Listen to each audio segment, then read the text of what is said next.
საზოგადოებრივი მაუწყებლის სამეურვეო საბჭოს დასაკომპლექტებლად ხელახალი კონკურსი გამოცხადდა საკუთარი კანდიდატურა საქართველოს პარლამენტს უკვე მესამე დაჭერიდან გენო გელაძემ შესთავაზა. განცხადების მიღების ვადის ამოწურვამდე 2 დღით ადრე გადაწყვეტილება მეგობრების რჩევით და იმ გარემოების გათვალისწინებით მიიღო, რომ წინა შემთხვევებში მისი კანდიდატურის დაწუნების შესახებ ხელისუფლებამ პროცესებში დაშვებული შეცდომები აღიარა.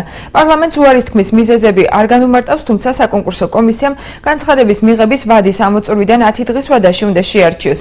ვის შორის გააკეთებს არჩევანს ქვეყნისა და რეგიონის საკანონმდებლო ორგანოები მომდევნო 3 დღის ვადაში დასახელდება.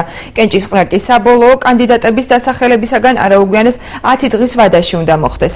ეყოლება თუ არა კონკურენტი გენო გელაძეს კანდიდატების შერჩევისას ან საბოლოო გადაწყვეტილებისას ამ დროისათვის ჩვენთვის უცნობია. გენო გელაძე აცხადებს, რომ განცხადების მანამდე შეიტანს, ვიდრე მაუწყებლის სამეურვეო საბჭო საბოლოოდ არ დაკომპლექტდება.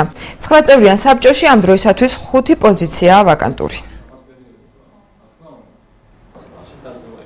იმის გამო რომ მე ვერ გავიგე უბრალოდ ვის რა არ მოსწონს, კონცეფცია არ მოსწონთ, გამოცდილება არ მოსწონთ, ხედვა არ მოსწონთ და ასე შემდგომ. ამიტომაც ჩავთვალე, რომ კიდევ ერთხელ უნდა გავიარო ეს ეტაპი.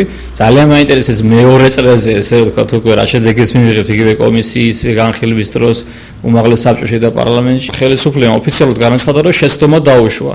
და ეს არ არის საიდუმლო ამბავი, ხო? პარლამენტის თავმჯდომარემაც განაცხადა ძალიან ბევრმა, ესე ვთქვათ, ქვეყნის ლიდერმა, რომ იცი რა, შეცდომა იქნა დაშვებული ამ პროცესში.